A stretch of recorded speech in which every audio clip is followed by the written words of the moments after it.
తూర్పుగోదావరి జిల్లాలో ఒకప్పుడు ఒక ఊరు నుండి ఇంకొక ఊరికి వెళ్లాలి అంటే ఇప్పుడున్నట్టు రోడ్ల సదుపాయం ఉండేది కాదు. ఎక్కడికి వెళ్లాలి అన్నా గోదావరి నదిలోనే చిన్న చిన్న నౌకలు కట్టుకుని వెళ్లవలసి వచ్చేది. ఇలా వెళ్లడం వల్ల చాలా మంది ప్రజలు సమయానికి చేరుకునేవారు కాదు. అండ్ అలాగే దారిలోనే వారికి ఆకలి దాహాలు కూడా పెరిగిపోయేవి.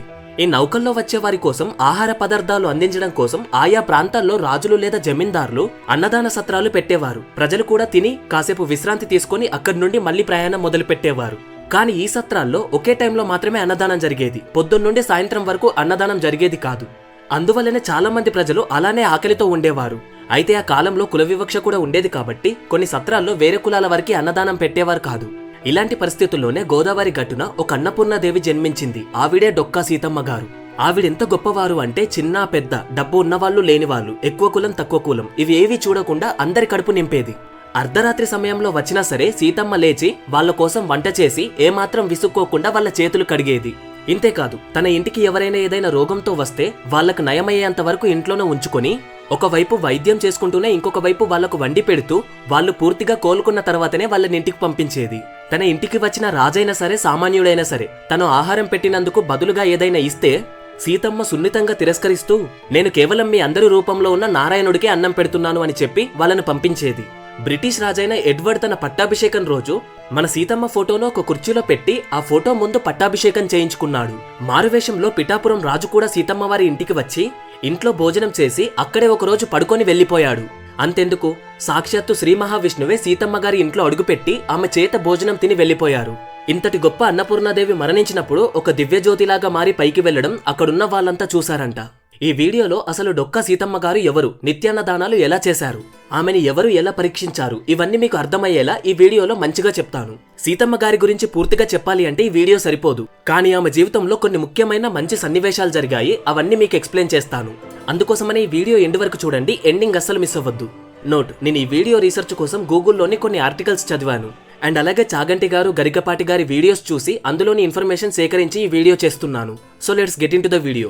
1841 అక్టోబర్ 2వ వారంలో ఆంధ్రప్రదేశ్లోని ఈస్ట్ గోదావరి డిస్ట్రిక్ట్లో మండపేట అనే గ్రామంలో సీతమ్మ గారు జన్మించారు.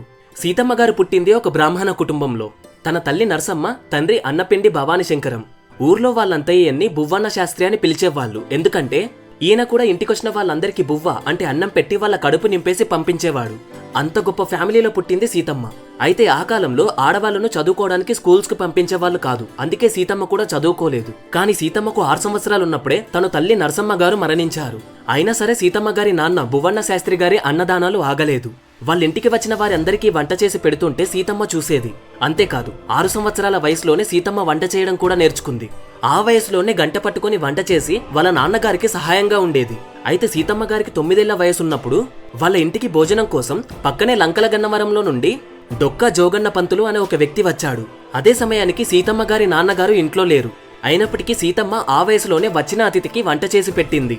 తన సంస్కారం చూసిన జోగన్న సీతమ్మ గారి నాన్న బువ్వన్న వచ్చాక ఆయనతో సీతమ్మని పెళ్లి చేసుకుంటాను అని అడిగాడు. జోగన్న ఒక పంతులు మరియు పెద్ద భూస్వామి అవ్వడం వల్ల సీతమ్మకి 9 సంవత్సరాలున్నప్పుడే ఆయనతో పెళ్లి చేశారు. బాల్య వివాహం కదా అని అనుకుంటున్నారు కదా? ఎస్, కానీ ఇవన్నీ అప్పట్లో సహజమే. అప్పట్లో వాళ్ళందరికీ ఈ ఏజ్ లోనే పెళ్లిళ్ళయ్యేవి. ఇక సీతమ్మకు పెళ్లి అయిన తర్వాత ఆమె మండపేట నుండి లంకల గన్నవరంలోకి వచ్చేసింది. అయితే ఈ ఊరి గురించి మీకు ఒక విషయం చెప్పాలి. ముందుగానే మనం చెప్పుకున్నాం కదా, గోదావరి జిల్లాలోని ఊర్లన్నీ నదికి ఆనుకొని ఉంటాయి.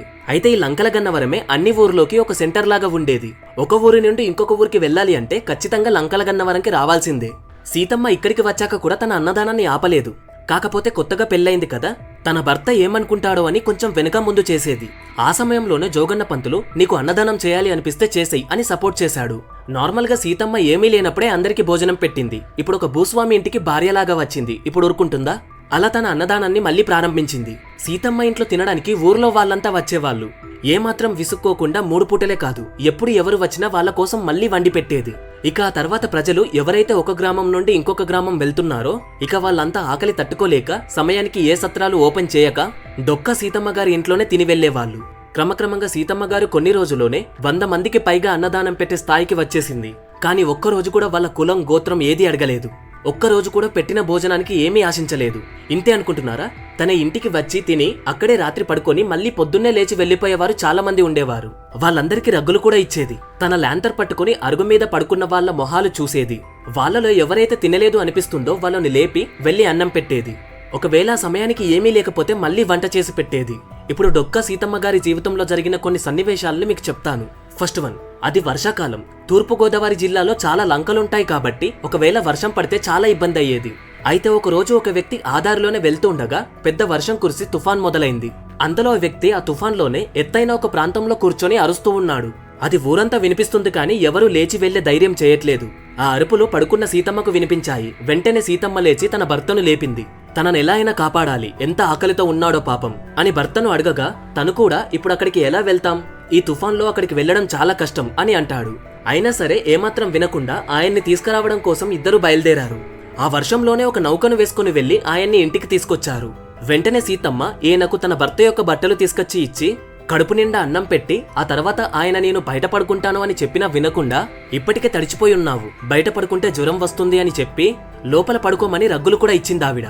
అలా ఆయనకు మొత్తం నయమైన తర్వాతనే అతన్ని ఇంటికి పంపించింది. ఇంత చేసినప్పటికీ అతని దగ్గర నుండి సీతమ్మ ఏమీ ఆశించలేదు. పైగా మళ్ళీ వీలున్నప్పుడు ఖచ్చితంగా రా అని చెప్పి పంపించింది. రెండవ సంఘటన, డొక్కా సీతమ్మ గారి ఇంట్లో అన్నం తినేవారి సంఖ్య పెరిగిపోతుంది. అలాగే సీతమ్మ గారు వండి పెట్టడం కూడా పెరిగిపోతుంది. అయితే ఆ సమయంలోనే సీతమ్మ గారి పేరు గోదావరి జిల్లా మొత్తం వినిపించింది. అప్పుడే బ్రిటిష్ యొక్క రాజు, ఆయన పేరు ఆల్బర్ట్ ఎడ్వర్డ్ యొక్క పట్టాభిషేకం ఢిల్లీలో జరుగుతుంది. ఆయనకు సీతమ్మ గురించి తెలిసి ఆమె దగ్గరకు వైజాగ్ కలెక్టర్ ని పంపించి సీతమ్మని నా పట్టాభిషేకం రోజు ఢిల్లీకి తీసుకొనిరా, ఆమె ముందే నేను పట్టాభిషేకం చేసుకుంటాను అని చెప్తాడు. కలెక్టర్ సీతమ్మ దగ్గరికి వెళ్లి చెప్తే ఆమె నేను రావడానికి కుదరదు, ఒకవేళ నేను వస్తే వీళ్ళందరికీ ఎవరండి పెడతారు అని సున్నితంగా తిరస్కరించి నాయన నేను రాలేను అని చెప్తుంది. అయితే కలెక్టర్ వెళ్లి మళ్లీ బ్రిటిష్ రాజుకి జరిగిందంతా చెప్తాడు. అప్పటికి రాజు ఊరుకోలేదు. సీతమ్మ రాకపోయినా పర్లేదు, కనీసం ఆమె ఫోటో అయినా తీసుకొనిరా అని కలెక్టర్ కి చెప్తాడు. సో కలెక్టర్ ఒక కెమెరాని తీసుకొని సీతమ్మ దగ్గరికి వెళ్తాడు. అప్పుడు కూడా సీతమ్మ ఇలా నేను ఏమీ ఆశించి అన్నదానం చేయట్లేదు, ఇవన్నీ వద్దు నాయనా అని సీతమ్మ అంటుంది. అప్పుడు కలెక్టర్ అమ్మా నువ్వు గనక నాకు ఫోటో ఇయ్యకపోతే బ్రిటిష్ రాజు నా ఉద్యోగాన్ని తీసేస్తాడు అని చెప్పగానే సీతమ్మ నీ ఉద్యోగం నా వల్ల పోతుంది అంటే నేను ఆ ఫోటో దిగుతాను అని కుర్చీలో కూర్చొని సీతమ్మ ఫోటో దిగుతుంది. అప్పుడు బ్రిటిష్ రాజు ఆ ఫోటో ముందే పట్టాభిషిక్తుడవుతాడు. ఇదిగో చూడండి, ఇదే సీతమ్మ గారి రియల్ ఫోటో. థర్డ్ వన్, ఎప్పుడు కూడా తన ఊర్లో నుండి బయటకు వెళ్లని సీతమ్మ ఒకరోజు తనకి ఎంతో ఇష్టమైన అంతర్వేది శ్రీ లక్ష్మీ నరసింహస్వామి ప్రవచనాల కోసం అంతర్వేదికి వెళ్ళాలి అని అనుకుంటుంది. ఆ రోజు సీతమ్మ పల్లకీలో బయలుదేరుతుంది. సీతమ్మ కరెక్ట్ గా గోదావరి ఆనకట్ట ఎక్కిన తర్వాత ఆ పల్లకి మోసేవారికి అలసట వచ్చి కాసేపు కూర్చుంటాము అని కూర్చున్నారు. అయితే పక్కనే కొంతమంది పెళ్లికి వెళ్లే వాళ్ళు ఉన్నారు. అందులో చిన్నపిల్లలు కూడా ఉన్నారు. అక్కడున్న చిన్నపిల్లలంతా ఆకలి ఆకలి అని ఏడుస్తున్నారు. అయితే ఆ గుంపులో ఒక ఆయన లేచి కాసేపు ఆగండమ్మా, ఒక్క అరగంట అయితే మనం లంకల గన్నవరానికి చేరుకుంటాము. అక్కడ డొక్కా సీతమ్మ అని ఒక ఆవిడుంటారు. ఎవరు ఏ సమయంలో వెళ్లినా కూడా కడుపు పూర్తిగా నింపకుండా పంపించరు, కాబట్టి ఓపికగా ఉండండి, అక్కడికి వెళ్లిన తర్వాత తిందురు గాని అని అంటారు. ఈ మాటలు పక్కనే పల్లకిలో కూర్చున్న సీతమ్మకు వినపడతాయి. నేనిప్పుడు అంతర్వేదికి వెళ్తే నాపై నమ్మకం ఉంచుకొని వీళ్ళంతా నేను అన్నం పెడతాను అనుకొని వస్తున్నారు. మరి నేను లేకపోతే వీళ్ళందరికీ ఆహారం ఎలా అనుకొని పల్లకి మోసే వాళ్లను తనని తొందరగా ఇంటికి తీసుకువెళ్లమని చెప్తారు. అలా సీతమ్మ వాళ్ళందరికన్నా ముందే ఇంటికి వెళ్లిపోయి వాళ్ళందరి కోసం భోజనాలు రెడీ చేస్తుంది. అండ్ వాళ్ళంతా కూడా సీతమ్మ ఇంటికి వచ్చి కడుపు నిండా తిని అక్కడే పడుకొని మరుసటి రోజు తెల్లారి పెళ్లికి వెళ్తారు. అలా సీతమ్మ కనీసం తనకిష్టమైన అంతర్వేదికి కూడా వెళ్లకుండా వచ్చిన వాళ్ళకి అన్నం పెట్టాలి అని వాళ్ల పనిలోనే నిమగ్నమైపోయింది. ఫోర్త్ వన్, 18th 19th సెంచరీల్లో మసూచి అనే వ్యాధి ఎక్కువగా వ్యాప్తించింది. అయితే నెల్లూరు నుండి ఇద్దరు వజ్రాల వ్యాపారులు వ్యాపార నిమిత్తం గోదావరి జిల్లాలోకి వచ్చారు.